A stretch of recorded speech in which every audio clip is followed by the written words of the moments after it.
दोस्तों स्वागत है आप सभी का यूट्यूब चैनल एबी टेक में। आज है 30 सितंबर 2021 और जान लेते हैं आज की महत्वपूर्ण खबरें जो आज के प्रमुख समाचार पत्रों पर छाई हुई हैं। सबसे पहली जो अपडेट है वो है ईडब्ल्यूएस को लेकर के, लेकिन पुरानी भर्तियों में भी लागू होगा ईडब्ल्यूएस आरक्षण। आवेदन लेने के बाद जिन भर्तियों में अभी तक परीक्षा नहीं हुई है उसमें इसका लाभ जो है वो मिलेगा। अब देखिए यहाँ पर लिखा है, यहाँ पर बात हो रही है यूपी ट्रिपल एससी की। आप लोग जानते हैं यूपी ट्रिपल एससी की बहुत सारी भर्तियाँ पेंडिंग में पड़ी हुई हैं।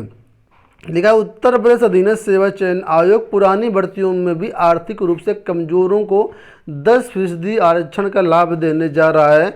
आयोग ने जिन भर्तियों के लिए पूर्व में आवेदन लिया है और इसकी अभी तक परीक्षाएं नहीं हुई हैं, ऐसी भर्तियों में आर्थिक रूप से कमजोर पात्र अभ्यर्थियों को लाभ के लिए प्रमाण पत्र लगाने का मौका मिलेगा।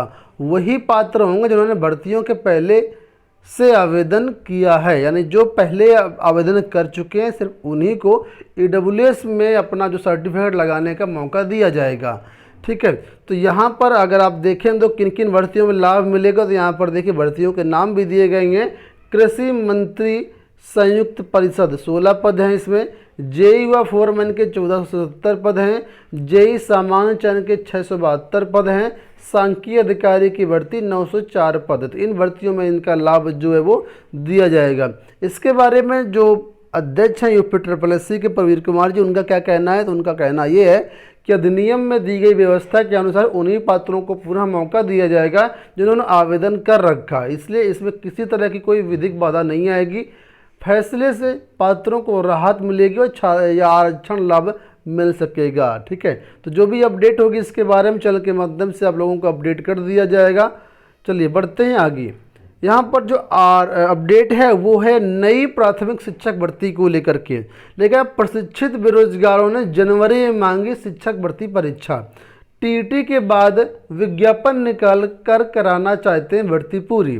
लेकिन बेसिक शिक्षा में शिक्षकों की कमी पूरी करने के लिए रिक्त पदों को भरने की कवायद शुरू हो गई है। रिक्त पदों को आकलन करने के लिए गठित 3 सदस्यीय कमेटी जल्द ही छात्र शिक्षक अनुपात के मुताबिक अपनी रिपोर्ट प्रस्तुत कर देगी। साथ ही यूपी टेट करवा करके दिसंबर में परिणाम घोषित कर दिया जाएगा। ऐसे में टीटी व सीटीटी पास कर चुके प्रतियोगियों ने मुख्यमंत्री को पत्र लिख करके जनवरी में प्राथमिक शिक्षक भर्ती परीक्षा कराए जाने की मांग की है, ताकि आगामी विधानसभा चुनाव की प्रक्रिया में भर्ती ना फंसे।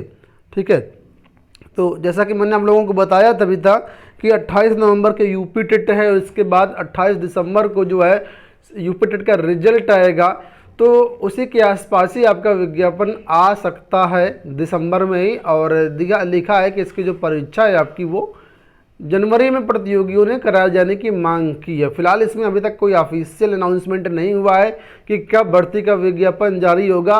कई दिनों से लगातार सुनने में आ रहा है कि भर्ती की तैयारी चल रही है। अब जो कुछ भी होगा चैनल के माध्यम से आप लोगों को सारी अपडेट कर दी जाएगी। ठीक है, लोक सेवा आयोग से अपडेट यहाँ पर लिखा है शुचिता की आड़ में सूचना से वंचित प्रतियोगी। उत्तर प्रदेश लोक सेवा आयोग निष्पक्षता व शुचिता का हवाला देकर के अभ्यर्थियों का कट ऑफ अंक व मार्कशीट जारी नहीं करता।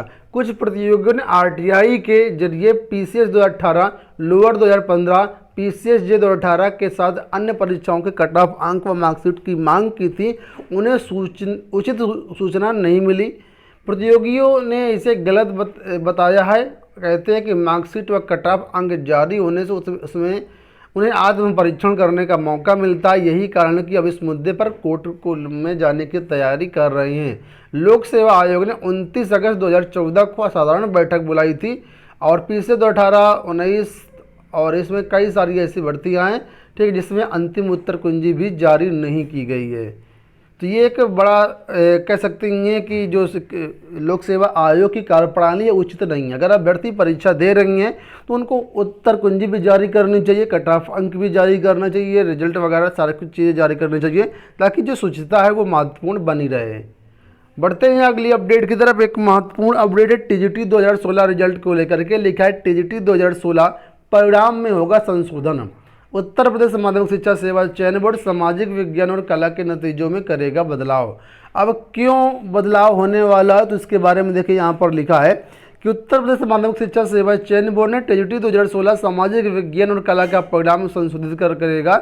इसकी वजह यह है कि तमाम अभ्यर्थियों ने आवेदन में पीएचडी उपाधि धारक होने का दावा किया था, लेकिन अब चयन बोर्ड को पत्र लिख करके पीएचडी डिग्री के संबंध में जो डिग्री है उपलब्ध न होने की बात बता रहे हैं। ऐसे में जारी परिणाम में प्राप्त भारांक का लाभ नए परिणाम में नहीं मिलेगा। इससे पूरी मेरिट भी प्रभावित होगी और कुछ नए अभ्यर्थियों के चयन का भी रास्ता खुल सकता है। यही वजह है कि चयन बोर्ड परिणाम जारी होने के बाद भी चयनित अभ्यर्थियों को विद्यालय आवंटन नहीं कर रहा था। अभ्यर्थी लंबे समय से विद्यालय आवंटन की मांग कर रहे थे। तो कुल मिलाकर के अभी थोड़ा सा यहाँ पर टाइम लगेगा। जो अभ्यर्थियों के रिजल्ट हैं वो आगे उलट फेर उसमें होगा। ठीक है, मामला आप समझ चुके होंगे। बहुत से आवेदन फॉर्मों में अभ्यर्थियों ने ये कहा था कि हमारे पास पीएचडी है, और अब ऐसे ही अभ्यर्थी ये मांग कर रहे हैं कि हमारे पास वर्तमान में पीएचडी उपलब्ध नहीं है। ठीक है, तो जब पीएचडी उपलब्ध नहीं है तो उसका वेटेज भी 10 अंक का नहीं मिलेगा। इस वजह से रिजल्ट में थोड़ा सा उलटफेर जरूर होगा और इसमें थोड़ा सा टाइम भी लगेगा। ठीक है, तो बात उठती है कि कब तक अब आपका परिणाम जारी हो जाएगा सामाजिक विज्ञान का और कला का। तो देखिए यहाँ पर लिखा हुआ है कि ऐसे में अब जो आपका रिजल्ट है वो 31 अक्टूबर के बाद ही जारी होने की संभावना है। ठीक है, फिलहाल 31 अक्टूबर के बाद ही आपका जो रिजल्ट अब यहाँ पर लिखा है कि आ सकता है। ठीक है, वहीं पर देखिए लिखा है चयनित अभ्यर्थियों का कहना है कि चयनित अभ्यर्थी 1 अक्टूबर से करेंगे प्रदर्शन। जो 2016 के चयनित अभ्यर्थी हैं उनका जो धरना प्रदर्शन 1 अक्टूबर से शुरू होने वाला है, यानी कल से शुरू होने वाला है। लेकिन 7 दिन प्रदर्शन के बाद भी चयन बोर्ड अध्यक्ष रूप सचिव ने आश्वासन ही दिया था, अभी जब कि इसका रिजल्ट जो है वो जारी नहीं हो रहा है। वहीं पर आप लोग जानते हैं पॉलिटेक्निक प्रवक्ता की और अन्य पदों पर भर्तियों के लिए विज्ञापन जारी हुआ है। ऐसे में बहुत से अभ्यर्थी ने 2017-18 भर्ती में आवेदन किए थे, लेकिन इस भर्ती में ओवर एज हो गई हैं और यहाँ पर जो आवेदन नहीं कर पा रहे। तो ऐसे अभ्यर्थियों ने देखिए यहाँ पर लिखा है कि जो भी अभ्यर्थी हैं वो नए विज्ञापन में ओवर एज हो गए। इन अभ्यर्थियों ने मांग किया है कि उन्हें नए विज्ञापन में आवेदन करने की छूट दी जाए, आयोग उन्हें एक मौका दे ताकि वो आवेदन कर पाएँ। चलिए बढ़ते हैं अगली अपडेट की तरफ। यहाँ पर अगली जो अपडेट है देखिए वो यहाँ पर है आपके टीजीटी पीजीटी इंटरव्यू को लेकर। हालांकि टीजीटी में इंटरव्यू नहीं है, सिर्फ पीजीटी में ही इंटरव्यू है, लेकिन सिर्फ 5 मिनट में परखेंगे भावी शिक्षक की योग्यता। अशासकीय सहायता प्राप्त माध्यमिक स्कूलों में पीजीटी प्रवक्ता भर्ती 2020 भर्ती के लिए लिखित परीक्षा में सफल अभ्यर्थियों का साक्षात्कार 5 अक्टूबर से शुरू होने जा रहा है।